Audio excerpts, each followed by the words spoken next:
काल आपण जे डिस्कशन केलं, कोणत्या क्वेशनला कसं अप्लाय करायचं. तर पहिली टिप तुम्हाला देतो.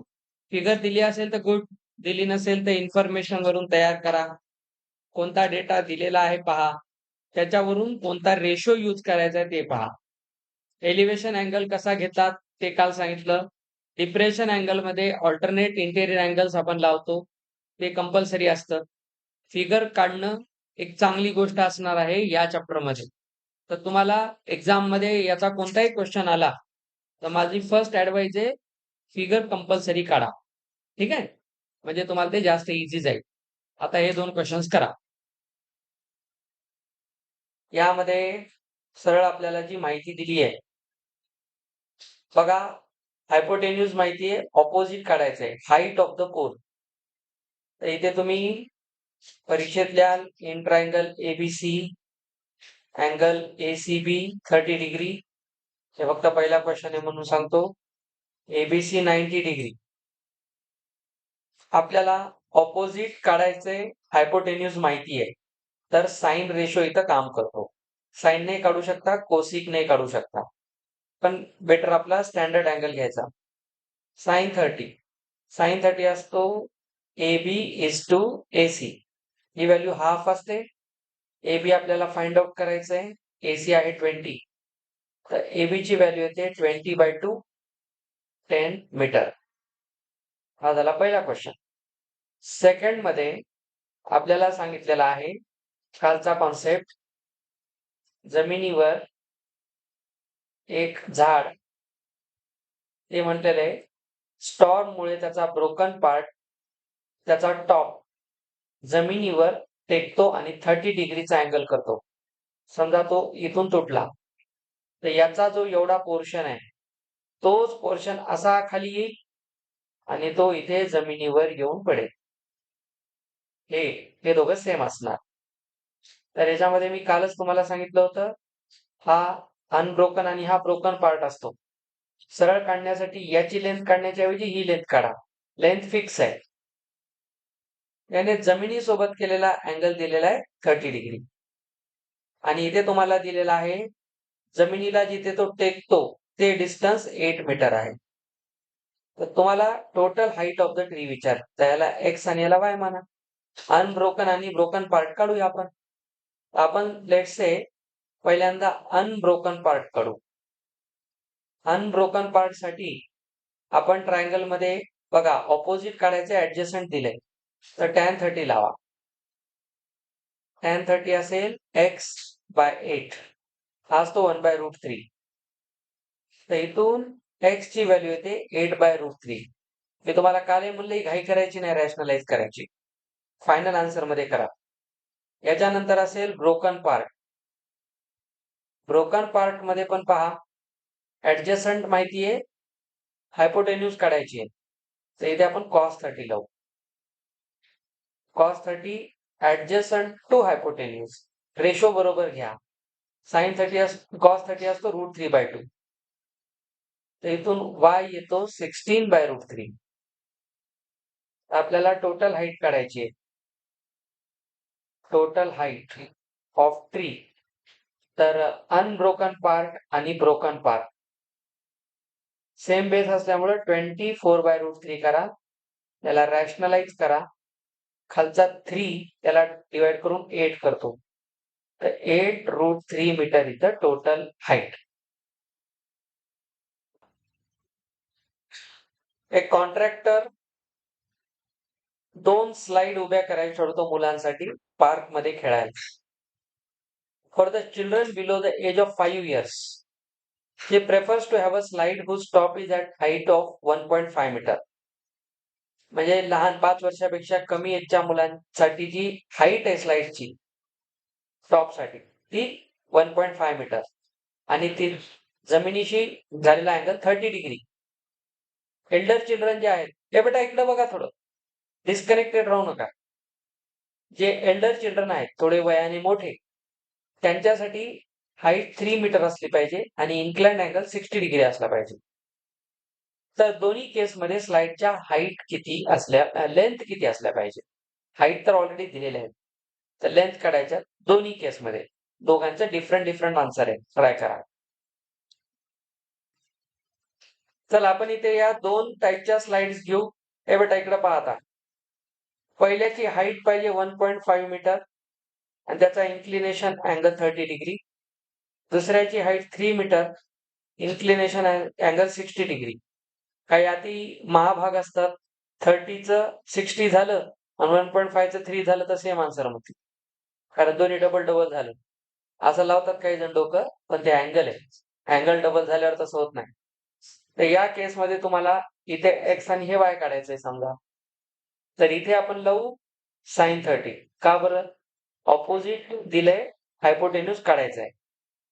तर ऑपोजिट टू हायपोटेन्यूज साइन 30 हाफ असतो. मध्ये मध्ये बोल नका. एक्स ची व्हॅल्यू येईल 3 मीटर. 3 मीटर पाहिजे. इकडे घ्या साइन 60. 3:y. साइन 60 √3/2. तर इथून y येतो 6/√3. तर याला तुम्ही √3 ने वर खाली मल्टिप्लाय करा. तर सेकंड स्लाइडची लेंथ 2√3 मीटर. कळलं? लक्ष द्या. इथे आपल्याला सांगितलेलं आहे द अँगल ऑफ एलिव्हेशन. एलिव्हेशनचा अर्थ खालून वर पाहिले. हा अँगल एका टॉप ऑफ द टॉवर कडे हा पाहत आहे. This is the top of the tower. हे जमिनीवरचा एक पॉइंट आहे. याचा अँगल होतो 30 डिग्री आणि ह्याचा जो फूट आहे तो या पॉइंट पासून 30 मीटर आहे. तर विचारले what is the height of the tower. तर बघा ऍडजस्टंट माहिती आहे, ऑपोजिट काढायचंय. त्याच्यात tan 30 लावा. परीक्षेत सगळे लिहायचं व्यवस्थित. परीक्षेत तुम्ही याला नाव द्यायचं असं, मग म्हणायचं C is the point on ground, A is the top of the tower, A B is the height of the tower, B C is distance between their fruits.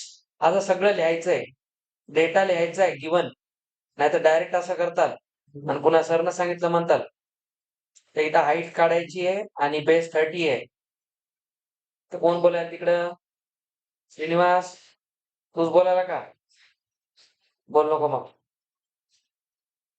हे असं येईल tan 30 करून. आहे तो 30/√3. वर खाली √3 घ्या. 30 √3 खाली 3 आला. डिवाइड केलं 10 √3 मीटर. छान. आगे बढो. ही फिगर राहील. मी काल तुम्हाला सांगितलं होतं जसं आपण ऑब्जेक्टच्या जवळ जातो अँगल इन्क्रीज होतो. त्यामुळे 30 इथं 60 इथे येईल.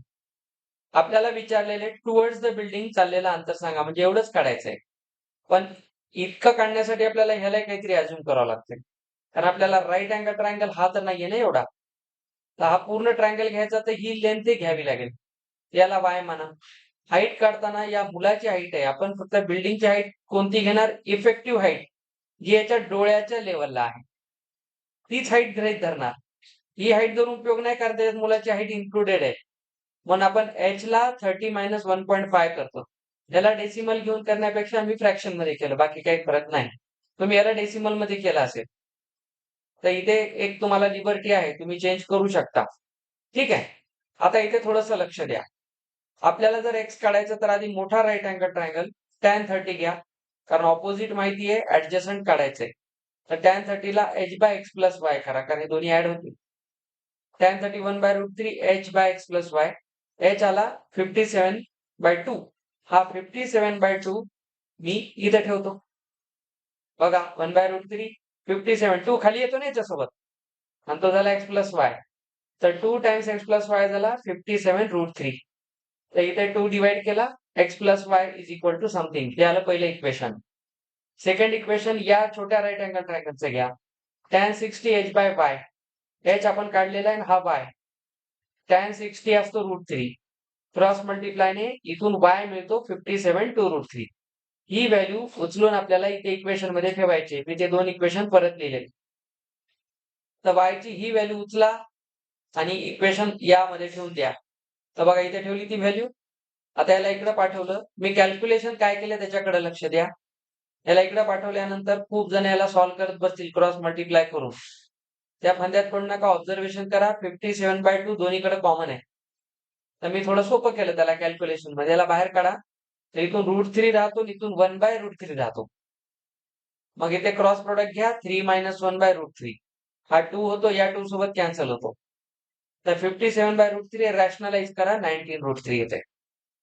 ही मेथड आहे ऍक्च्युअल सॉल्व्ह करायची. तुम्ही कशी करा, काय अडचण नाही. तुम्ही त्याला पॉइंट मध्ये घेऊन केला असेल तर ते थोडंसं हेक्टिक असते. मी नेहमी सांगतो डेसिमल पेक्षा फ्रॅक्शन सोबत खेळायचं. डेसिमल लवकर नाही जायचं. त्यातल्या त्यात तो रॅशनल फॉर्म मध्ये असेल तर मग अजून त्रासदायक असतो. चला पुढे. बोल नका. पहा, ही घ्या रेफरन्स लाईन. सगळ्यांनी इकडे लक्ष द्या. पॉइंट ऑन द ग्राउंड हा पॉइंट घ्या. Angles of elevation of the bottom and top of a transmission tower fixed at the 20-meter high building. आधी एक बिल्डिंग घ्या 20 मीटर हाईट वर. ही बिल्डिंग आहे आणि याच्या वर एक ट्रान्समिशन टॉवर लावलाय. तो असा असेल समजा. दोन वेगवेगळे घ्या. बिल्डिंग वर लावलेला टॉवर आहे, कारण ह्याच्या बॉटमचा एलिव्हेशन अँगल दिलाय. दोघांचे बॉटम सेम असतं तर अँगल 0 डिग्री झाला असता. तर हा जो ऑब्झर्वर आहे तो एकदा बॉटमला पाहतो त्या ट्रान्समिशन टॉवरच्या आणि एकदा टॉपला पाहतो. लक्ष द्या. ही जी बिल्डिंग आहे इथून इथपर्यंत 20 मीटर हाईट आहे. ही हाईट लेट्स से एक्स आहे. आपल्याला टोटल हाईट काढायची आहे. ठीक आहे. बघा, हाईट ऑफ द टॉवर. तर हा जो हाईट ऑफ टॉवर आहे, नाही टोटल काढण्याची गरजच नाही, कारण आपल्याला फक्त एवढीच हाईट ऑफ टॉवर विचारलं. कारण बिल्डिंगची हाईट ऑलरेडी माहिती आहे. तर टॉवरची हाईट त्या खाली येणार नाही बिल्डिंगच्या हाईट मध्ये. फक्त एक्स काढायचा आहे. इथे थोडा अँगलचा खेळ समजून घ्या. बॉटम सोबतचा अँगल 45 आहे. बॉटम म्हणजे फक्त एवढा रेफरन्स लाईनचा पार्ट आहे. हा 45 आहे आणि टॉप सोबतचा 60 एवढा आहे. This is 60.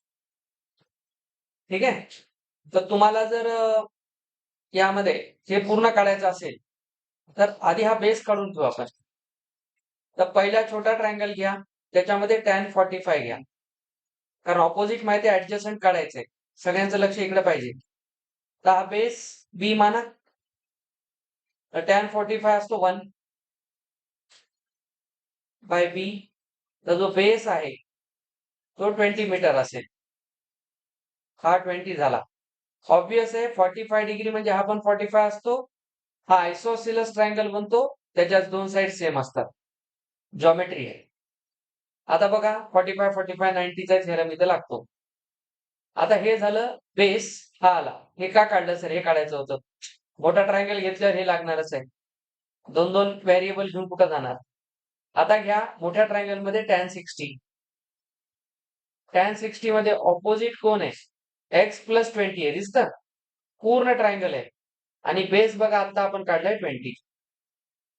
हा झाला क्वेश्चन. tan 60 √3 असतो. x + 20/20. तर x + 20 होतो 20√3. तर या 20 ला एकदा पाठवून द्या. त्याच्यासोबत 20 कॉमन आउट करा. √3 - 1 मीटर ही आहे height of the tower. Clear? कोणाचं काही चुकलं असेल तर लक्षात ठेवा. सेम केस आहे. असं समजा की हा पेडस्टल आहे. हा बेस आहे ग्राउंड आणि याच्यावर स्टॅच्यू आहे. तर जमिनीवरून या पॉइंटून जेव्हा काय केलेलं आहे, टॉपला जेव्हा पाहिलं इथे आणि त्याच याच्यावरून टॉप ऑफ द पेडेस्टलला पाहिलं, त्यांनी दोनदाही टॉप शब्द दिलाय. त्याच्यानं काही जण कन्फ्युज होतात. टॉप ऑफ स्टॅच्यू म्हणजे हा पॉइंट आहे, टॉप ऑफ पेडेस्टल हा पॉइंट आहे. हा तर इथून इथपर्यंत पेडेस्टल आहे. हा स्टॅच्यू आहे. तो 1.6 मीटर हा एक्स माना काढायचा आहे आपल्याला. हा बेस आपण सेम मागच्या क्वेश्चन सारखं करायचंय. हा अँगल घ्यायचा 45 आणि हा अँगल घ्यायचा 60. सेम आहे की नाही? आता इथं तुम्हाला आधी काय करावं लागेल? इक्वेशन बनवावं लागतील. कारण बघा इथे एक्स आहे, इथेही माहित नाही तुम्हाला. तर तुम्हाला एक्स मधले एक इक्वेशन इथून बनवावं लागेल. हा बेस आहे ना, तर तुम्हाला बेसला इक्वेट करावं लागेल आधी. तर बघा तुम्ही एक काम करू शकता. पहिल्यांदा जर तुम्ही tan 45 लावला तर काय येतं? हे तर ऑलरेडी आहे. बेस आणि हे सेम होणार आहेत आता. आणि हाच फायदा झाला आपला. तर एक्स आणि बी सेम आहेत. तर बघा हा पण एक्सच झाला. तर तुम्ही हा काढला का आणि हा काढला का एकच आहे आता. आता घ्या tan 60. tan 60 असेल 1.6 प्लस एक्स बाय एक्स. तर एक्स आलं म्हणजेच बी आलं √3. तर इथून येतं √3x is equal to 1.6 plus x. तर √3x मायनस एक्स करा, हे 1.6 करा, √3 कॉमन काढा, सॉरी एक्स कॉमन काढा, √3 मायनस 1. तर एक्स ला घ्या 1.6 बाय √3 मायनस 1. खूप इच्छा झाली रॅशनलाइज करा. 1.6 वर तसाच ठेवा. खाली 3 मायनस 1 2 करा. 2 ने ह्याला डिवाइड करा 0.8 √3 प्लस 1. हे आन्सर आहे. समजलं? ठीक आहे. पुढचे क्वेश्चन नेक्स्ट पिरियड मध्ये.